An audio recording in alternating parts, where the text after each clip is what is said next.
E-portfolios featuring SeeSaw. The goals for employing SeeSaw as an e-portfolio tool are to engage students in collection and reflection of artifacts, documenting their learning, to foster communication between teachers, students, and parents regarding student growth and progress, and to boost student motivation through goal setting, self-reflection, and analysis of their improvement. Some considerations when selecting the technology. Mary Beth Hertz posted an article on Edutopia and had some questions on there for things to consider before choosing an e-portfolio technology. After some thoughtful consideration, I found that SeeSaw fit the mold for what I was looking for in an e-portfolio tool.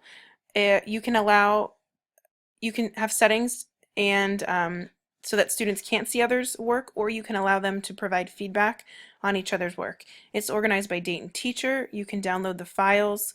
SeeSaw for Schools enables sharing from year to year. That's costly though, and I'll talk about that later. It's free overall, just for the basic version. There's no minimum age. The teacher creates the accounts. It's very simple to add the students. Lots of ways to upload files, put in information there, and it's secure unless anything is exported or shared. Some advantages for using SeeSaw in the classroom. There's a QR code. Students can easily sign in if they have a QR code reader. Student sign-in mode can be changed based on their device accessibility, if it's a personal or a shared device.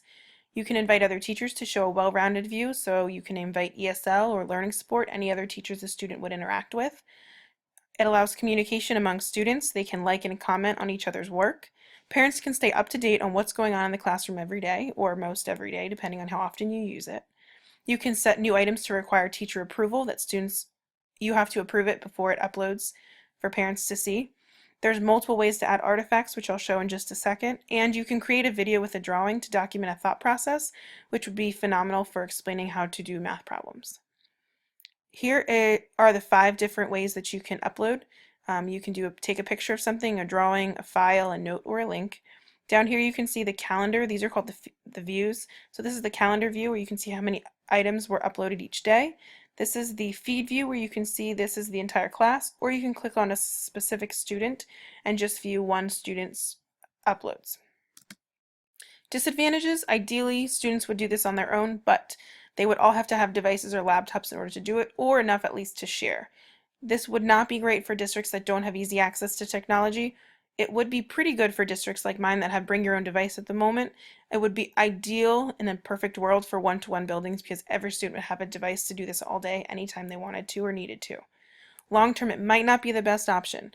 Work can be downloaded and saved, but it gets very cumbersome.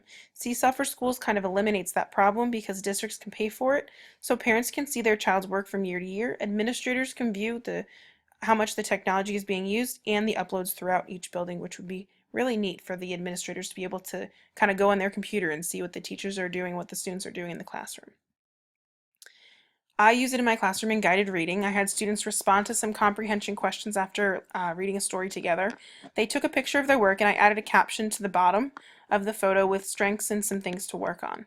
The students loved documenting their work. They thought it was great. It increased their motivation because they knew their work would be saved. It allowed me to maintain a record of specific areas of comprehension to work on and to note trends within my guided reading groups.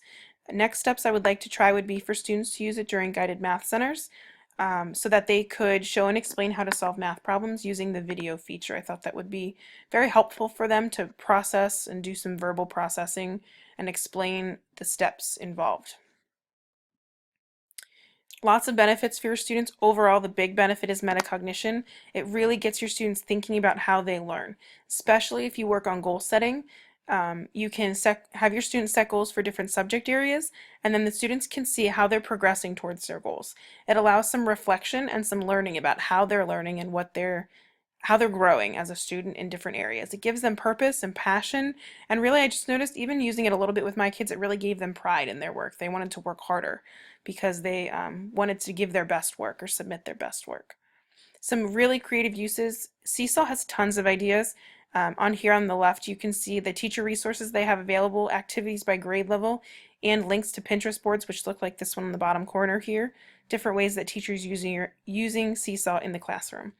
I thought of a couple things. You could set goals for subject areas, which I've already talked about.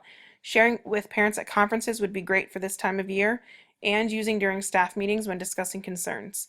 It's an excellent evidence that's more than just a test score, so I would highly recommend using it. And there are the references.